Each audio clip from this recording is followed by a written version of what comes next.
नमस्कार, सुप्रभात। स्वागत है आप सभी का। मैं हूं आपके साथ प्रीति। अगले आधे घंटे में आपके पास होंगी देश और दुनिया की वो तमाम बड़ी खबरें जो आपके लिए जानना है जरूरी। आइए शुरुआत करते हैं सुबह 7 बजे की हेडलाइंस के साथ।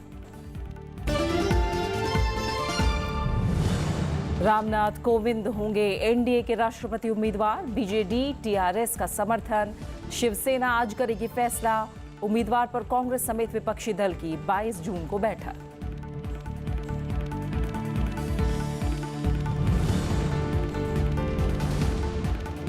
जीएसटी लागू करने के लिए 30 जून की रात खास समारोह। सेंट्रल हॉल में राष्ट्रपति और प्रधानमंत्री समेत कई नेता करेंगे शिरकत। 1 जुलाई से देश भर में लागू।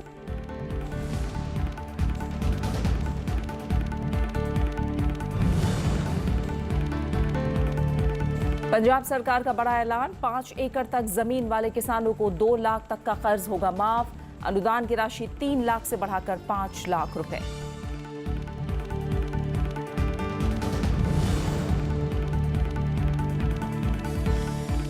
लालू यादव परिवार पर आयकर विभाग की बड़ी कार्रवाई। मीसा भारती की बेनामी संपत्ति जब्त। वित्तीय अनियमितताओं का आरोप।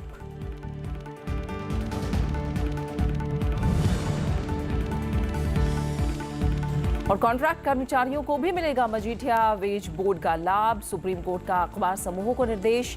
कहा, स्थायी और कॉन्ट्रैक्ट कर्मचारी में न हो भेद।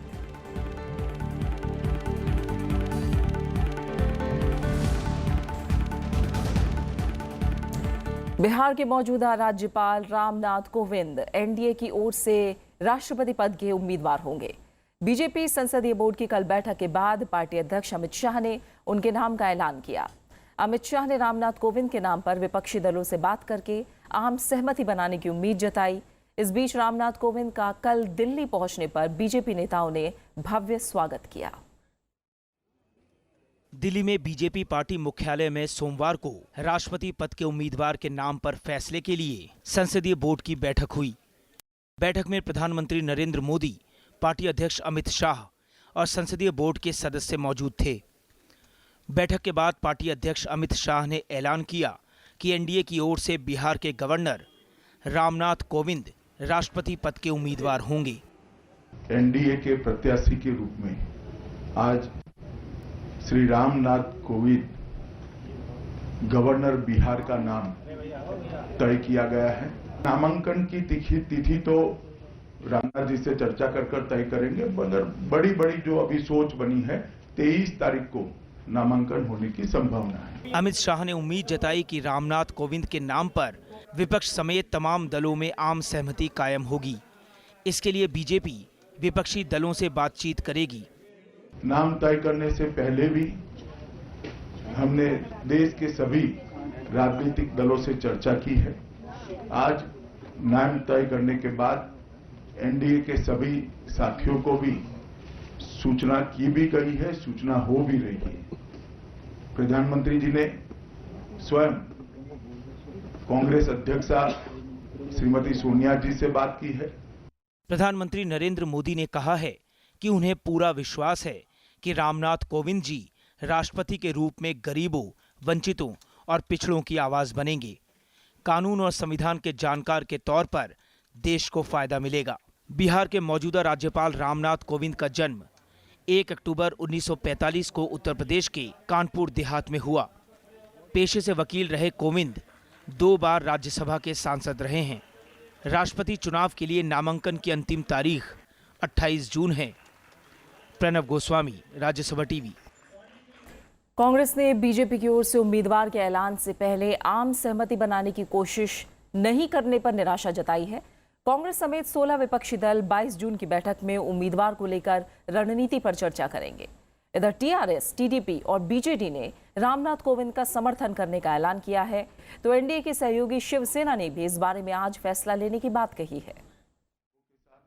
एनडीए की तरफ से रामनाथ कोविंद को राष्ट्रपति उम्मीदवार बनाए जाने को कांग्रेस ने एक तरफा फैसला बताया है। कांग्रेस नेता गुलाम नबी आजाद ने कहा कि बीजेपी ने फैसला लेने के बाद जानकारी दी, तो ऐसे में आम सहमति की बात खत्म हो जाती है।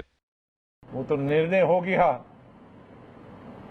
तो उसमें आम सहमति की तो गुंजाइश रही नहीं। ये हम अपेक्षा नहीं करते थे। विपक्षी दलों की 22 जून को बैठक होगी। इसमें रामनाथ कोविंद के समर्थन या अलग उम्मीदवार उतारने पर चर्चा होगी। वाम दलों समेत कई पार्टियां अपना उम्मीदवार खड़ा करने के पक्ष में हैं। वो एक ही बार हुआ, बाकी हर बार राष्ट्रपति के चुनाव में कंटेस्ट हुआ, क्योंकि ये एक राजनीतिक लड़ाई है। अब ये हमारी देश की परंपरा भी रही है, इतिहास भी है।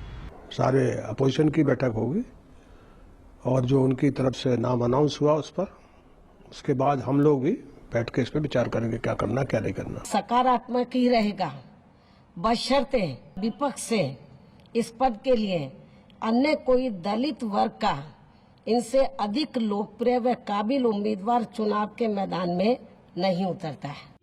पश्चिम बंगाल की मुख्यमंत्री ममता बनर्जी ने कहा कि लाल कृष्ण आडवाणी या मौजूदा राष्ट्रपति प्रणब मुखर्जी के कद का कोई उम्मीदवार होना चाहिए था।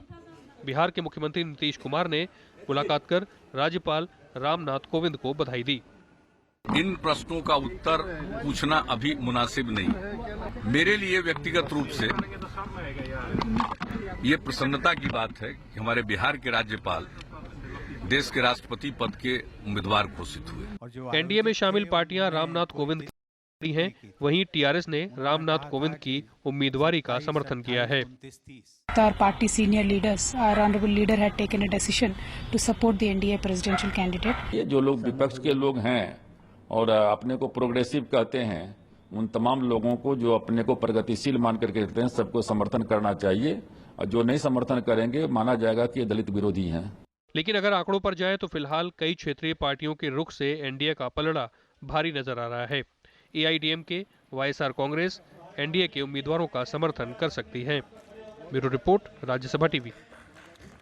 जीएसटी लागू करने के लिए संसद भवन के सेंट्रल हॉल में 30 जून की आधी रात को कार्यक्रम का आयोजन किया जाएगा।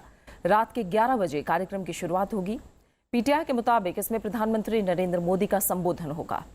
समारोह में राष्ट्रपति प्रणब मुखर्जी और पूर्व प्रधानमंत्री मनमोहन सिंह और एचडी देवेगौड़ा शामिल होंगे। साथ ही कई मुख्यमंत्री और दूसरे नेताओं को भी आमंत्रित किया गया है। 30 जून की आधी रात को जैसे ही घड़ी की सुई में 12 बजेंगे, देश में जीएसटी को लॉन्च किया जाएगा और 1 जुलाई से ये लागू हो जाएगा। इससे पहले 30 जून को दिन में जीएसटी काउंसिल की बैठक होगी।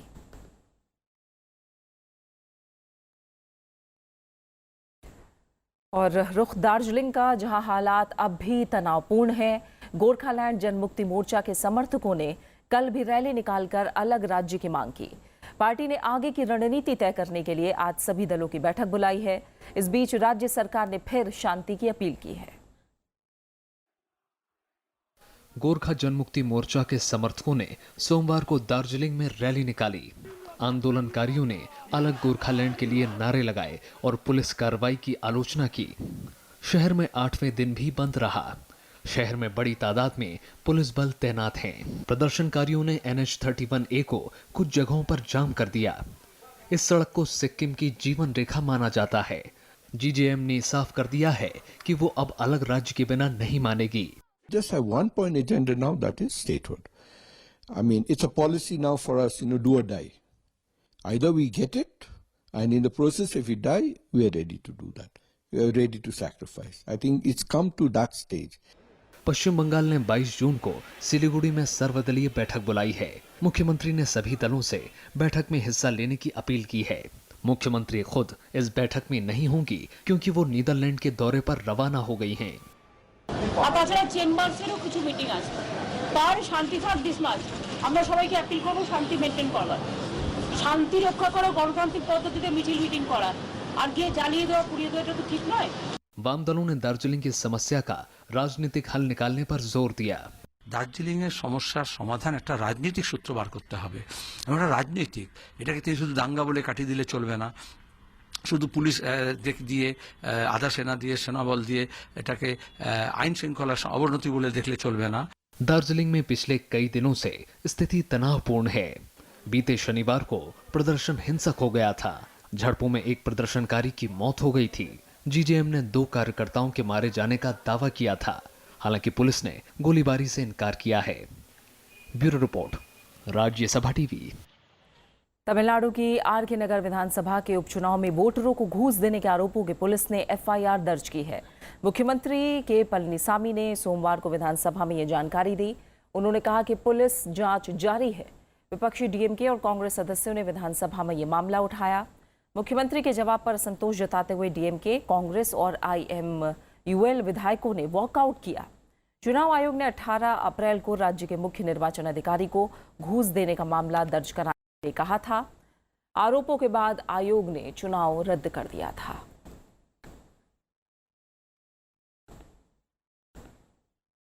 पंजाब सरकार ने किसानों को बड़ी राहत देते हुए छोटे और सीमांत किसानों के लिए 2 लाख रुपए तक की कर्ज माफी का फैसला किया है। मुख्यमंत्री अमरिंदर सिंह ने सोमवार को पंजाब के किसानों को राहत देने का ऐलान किया। मुख्यमंत्री के इस फैसले से राज्य के 10 लाख से ज्यादा किसानों को फायदा होगा। ये फैसला अर्थशास्त्री डॉक्टर टी हक के नेतृत्व में एक विशेषज्ञ समूह की अंतरिम रिपोर्ट के आधार पर किया गया है। इस समूह को राज्य के परेशान कृषक समुदाय की सहायता करने के तरीके और साधनों का सुझाव देने का काम सौंपा गया था। मुख्यमंत्री अमरिंदर सिंह ने कहा कि राज्य में आत्महत्या करने वाले सभी किसान के परिवारों का सारा कर्ज उनकी सरकार चुकाएगी। उन्होंने ये भी कहा कि आत्महत्या करने वाले किसान के परिवार को दी जाने वाले अनुदान की रकम को 3 लाख रुपए से बढ़ाकर 5 लाख रुपए कर दिया गया है। Total borrowing small and marginal farmers comes to therefore 13 lakhs. Entire crop loan waived 8.75 lakh small and marginal farmers. Total waiver, 100% waiver. And to the remaining 1.5 lakh farmers, we are giving 2 lakhs per farmer. And total number of farmer households covered by debt waiver is 10.25 as against 18.50. Madhya Pradesh में 3 और किसानों ने आत्महत्या कर ली है। सीहोर, विदिशा और नीमच में एक किसान ने कर्ज के चलते जान दे दी। पुलिस ने मामला दर्ज करके जांच शुरू कर दी है। हालांकि प्रशासन विदिशा में एक किसान जीवन लाल मीणा की खुदकुशी की वजह पारिवारिक कलह बता रहा है। मुख्यमंत्री शिवराज सिंह चौहान के गृह जिले सीहोर में पिछले 10 दिन में 5 किसान जान दे चुके हैं। मंदसौर की घटना के बाद 8 जून से अब तक 15 किसानों ने आत्महत्या कर ली है।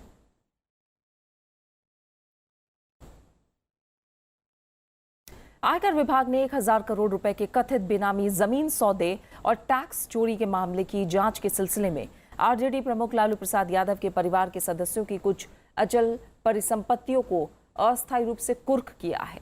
अधिकारियों के मुताबिक विभाग ने बेनामी लेन देन कानून 1988 के तहत अस्थायी आदेश के जरिए 2 संपत्तियों, दिल्ली में एक मकान और एक भूखंड की कुर्की की है। यह कानून पिछले साल 1 नवंबर से लागू हुआ था। विभाग ने पिछले महीने की गई छापेमारी के बाद ही कार्रवाई की है। इस मामले में भारतीय और दूसरे लोगों से जुड़े चार्टर्ड अकाउंटेंट राजेश कुमार अग्रवाल को प्रवर्तन निदेशालय ने 22 मई को गिरफ्तार किया था।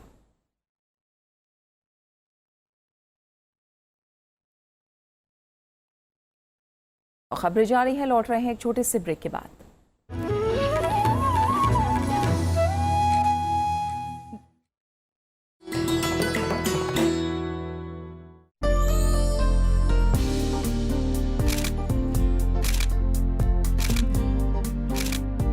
चिल्का, दुनिया की दूसरी सबसे बड़ी समुद्री झील। ओडिशा में पुरी से करीब 50 किलोमीटर दूर सूर्योदय और सूर्यास्त के वक्त यहाँ होता है बेहद खूबसूरत नजारा। इसीलिए संयुक्त राष्ट्र विश्व पर्यटन संगठन ने इसे डेस्टिनेशन फ्लाई वे के नाम से पुकारा। 1100 वर्ग किलोमीटर इलाके में फैली चिल्का है लाखों प्रवासी पक्षियों का बसेरा। इसके खारे पानी में रहती हैं 225 तरह की मछलियां, हजारों जलीय वनस्पति और जीव जंतुओं की 800 से ज्यादा प्रजातियां।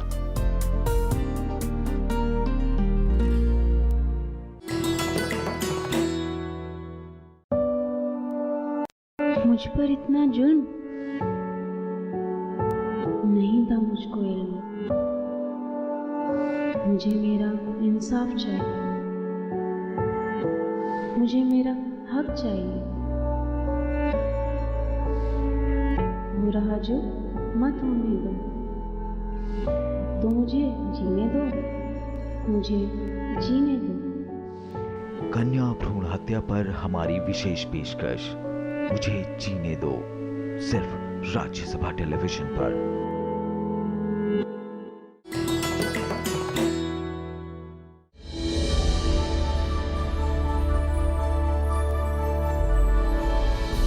अमर्त्य सेन पहले भारतीय जिन्हें मिला अर्थशास्त्र के क्षेत्र में नोबेल सम्मान। गरीबी और भूख जैसे विषयों पर सेन ने किया है उल्लेखनीय काम। लोक कल्याणकारी अर्थशास्त्र की उनकी अवधारणा ने दिलाई विश्वव्यापी पहचान। वर्ष 2010 में सर्वाधिक प्रभावशाली व्यक्तियों की टाइम मैगजीन की सूची में शामिल था उनका नाम।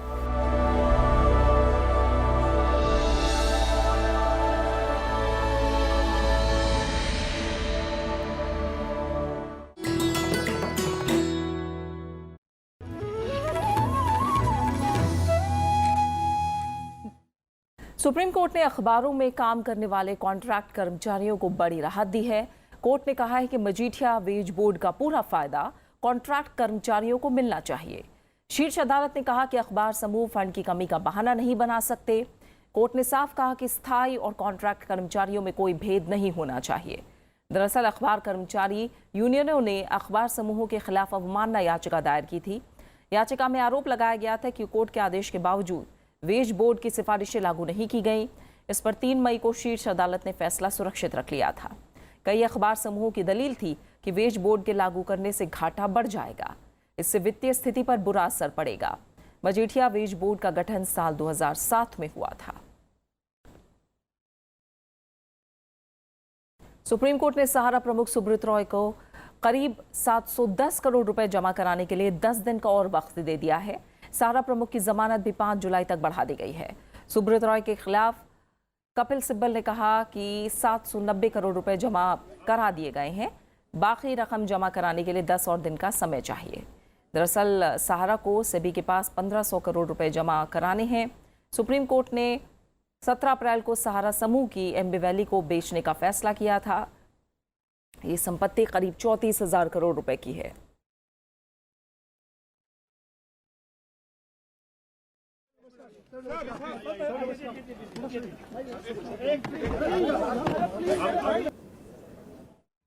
सीबीआई ने कल दिल्ली के स्वास्थ्य मंत्री सत्येंद्र जैन की पत्नी से पूछताछ की। सत्येंद्र जैन के खिलाफ मनी लॉन्ड्रिंग के मामले में उनसे पूछताछ हुई है। जांच एजेंसी ने अप्रैल में मामला दर्ज करके तहकीकात शुरू की थी। सत्येंद्र जैन पर आरोप है कि उन्होंने साल 2015-16 में 4 करोड़ रुपए से अधिक की मनी लॉन्ड्रिंग किया था। हालांकि मंत्री ने इन आरोपों को खारिज किया है। पार्टी ने आरोप लगाया कि केंद्र सरकार सीबीआई का दुरुपयोग कर रही है।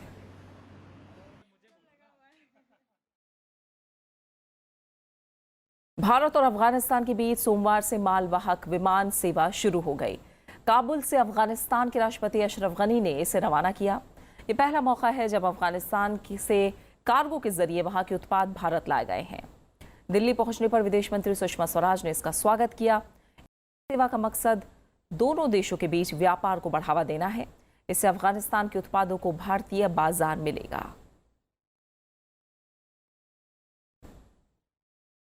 असम में बाढ़ ने भारी तबाही मचाई है।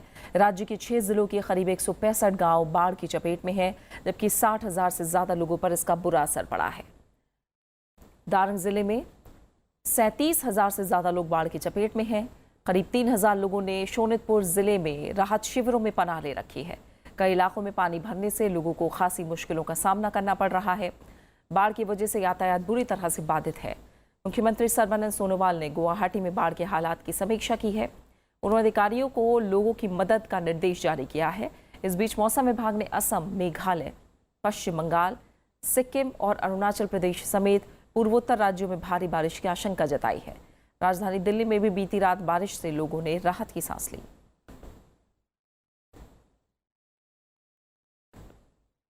भारत ने ब्रिक्स देशों से आतंकवाद के खिलाफ लड़ाई में एकजुट होने की अपील की है और संयुक्त राष्ट्र महासभा में आतंकवाद पर व्यापक संधि को जल्द मंजूर कराने पर सहयोग मांगा है। ब्रिक्स सम्मेलन में विदेश राज्य मंत्री वीके सिंह ने कहा कि वैश्विक शांति के लिए हर तरह के आतंकवाद के खिलाफ लड़ाई जरूरी है। इसके अलावा सम्मेलन में संयुक्त राष्ट्र सुधार, पेरिस जलवायु समझौते समेत कई मसलों पर चर्चा हुई। 2 दिन चले ब्रिक्स विदेश मंत्रियों की बैठक का मकसद सितंबर में चीन के जियामिन शहर में होने वाले ब्रिक्स शिखर सम्मेलन का एजेंडा तय करना है। ब्रिटेन के यूरोपीय संघ से अलग होने पर वार्ता सोमवार से शुरू हो गई। ये वार्ता ब्रसेल्स में हो रही है। यूरोपीय संघ की तरफ से मुख्य वार्ताकार मिशेल बर्नियर और ब्रिटेन से ब्रेक्जिट मंत्री डेविड डेविस हिस्सा ले रहे हैं। ब्रिटेन ने पिछले साल EU से अलग होने का फैसला किया था। इसके लिए जनमत संग्रह कराया गया था। वार्ता से पहले ब्रिटेन के रुख में नरमी दिखाई दी। ब्रिटेन ने कहा कि वो यूरोपीय संघ से विशेष रिश्ता बनाए रखना चाहता है। हालांकि यूरोपीय संघ का कहना है कि बैठक में कई अनसुलझे मुद्दों को सुलझाया जाएगा। Our objective is clear. We must first tackle the uncertainties caused by Brexit. First for citizens, but also for the beneficiaries of the EU policies and for the impact on borders, in particular Ireland. There's more that unites us than that divides us. So while there will undoubtedly be challenging times ahead of us in the negotiations, we will do all that we can to ensure that we deliver a deal that works in the best interests of all citizens. Syria लड़ाकू विमान को मार गिराए जाने के बाद रूस और अमेरिका फिर आमने सामने हैं।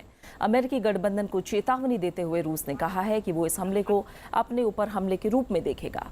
साथ ही सीरिया में विमानन क्षेत्र पर अतिक्रमण कर रहे किसी भी अमेरिकी या उसके सहयोगी जेट विमानों को निशाना बनाने की बात कही है।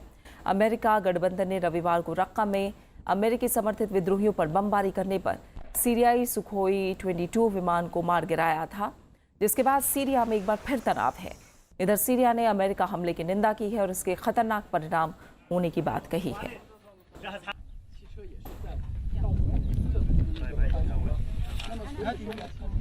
लंदन पुलिस मस्जिद के पास हुए हमले की जांच में जुटी है। ब्रिटेन की प्रधानमंत्री थेरेसा मे ने हमले पर दुख जताया है। उन्होंने हमले में आतंकवादियों का हाथ होने की आशंका जताई है। पुलिस भी इसे संभावित आतंकी हमला मानकर जांच में जुटी है। सोमवार देर रात उत्तरी लंदन में एक तेज रफ्तार वैन ने फिन्सबरी पार्क इलाके में मस्जिद से निकल रहे राहगीरों को कुचल दिया। इसमें एक शख्स की मौत हो गई जबकि 10 लोग घायल हो गए। पुलिस ने वैन के ड्राइवर को गिरफ्तार कर लिया है। This morning, our country woke to news of another terrorist attack on the streets of our capital city, the second this month, and every bit as sickening as those which have come before. It was an attack that once again targeted the ordinary and the innocent, going about their daily lives. और अब रुख खेल की दुनिया का। Hockey विश्व league semifinal के group B में आज भारत का मुकाबला नीदरलैंड से होगा। ये ग्रुप बी का फाइनल मुकाबला होगा जो लंदन में खेला जाएगा। भारतीय टीम पहले ही क्वार्टर फाइनल में जगह बना चुकी है। इससे पहले रविवार को भारत ने पूल मैच में चिर प्रतिद्वंदी पाकिस्तान को 7-1 से हराया था। टूर्नामेंट में भारत की लगातार तीसरी जीत रही, जबकि पाकिस्तान की टूर्नामेंट में लगातार तीसरी हार हुई। टूर्नामेंट में भारत के शानदार प्रदर्शन को देखते हुए आज नीदरलैंड्स के साथ होने वाले मैच में भारत का पलड़ा भारी दिख रहा है।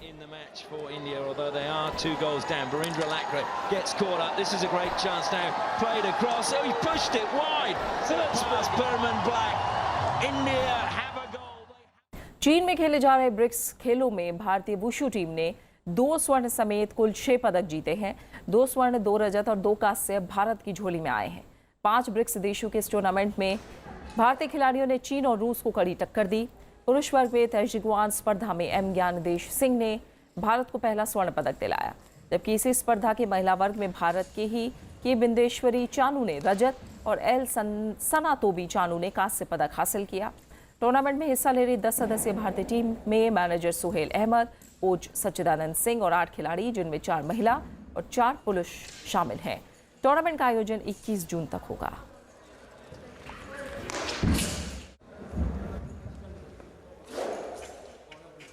आज विश्व शरणार्थी दिवस है। हर साल 20 जून को ये दिवस मनाया जाता है।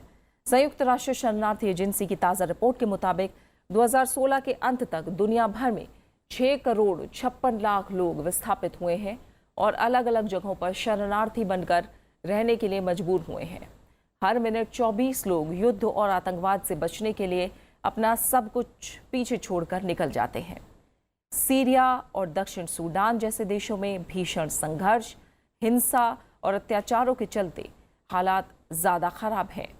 संयुक्त राष्ट्र शरणार्थी एजेंसी ने जून 2016 से #WithRefugee नाम का अभियान छेड़ रखा है, जिसका मकसद दुनिया भर की सरकारों को शरणार्थियों की मदद के लिए एकजुट करना है। 1951 की संधि के तहत शरणार्थियों के लिए कई तरह के अधिकार भी तय किए गए हैं। वहीं शरण देने वाले देशों के प्रति उनके कई कर्तव्य भी होते हैं।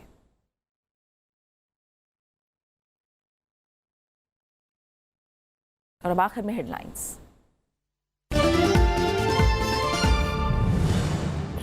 रामनाथ कोविंद होंगे एनडीए के राष्ट्रपति उम्मीदवार। बीजेडी टीआरएस का समर्थन। शिवसेना आज करेगी फैसला। उम्मीदवार पर कांग्रेस समेत विपक्षी दल की 22 जून को बैठक।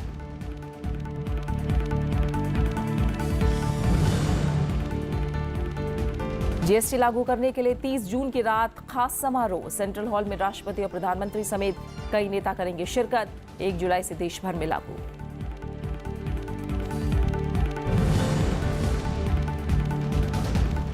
पंजाब सरकार का बड़ा ऐलान। 5 एकड़ तक जमीन वाले किसानों को 2 लाख तक का कर्ज होगा माफ। अनुदान की राशि 3 लाख से बढ़ाकर 5 लाख रुपए।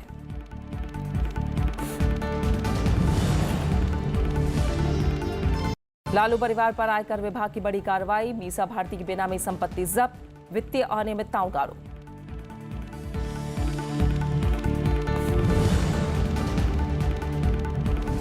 और कॉन्ट्रैक्ट कर्मचारियों को भी मिलेगा मजीठिया वेज बोर्ड का लाभ। सुप्रीम कोर्ट का अखबार समूह को निर्देश। कहा स्थायी और कॉन्ट्रैक्ट कर्मचारी में ना हो भेद।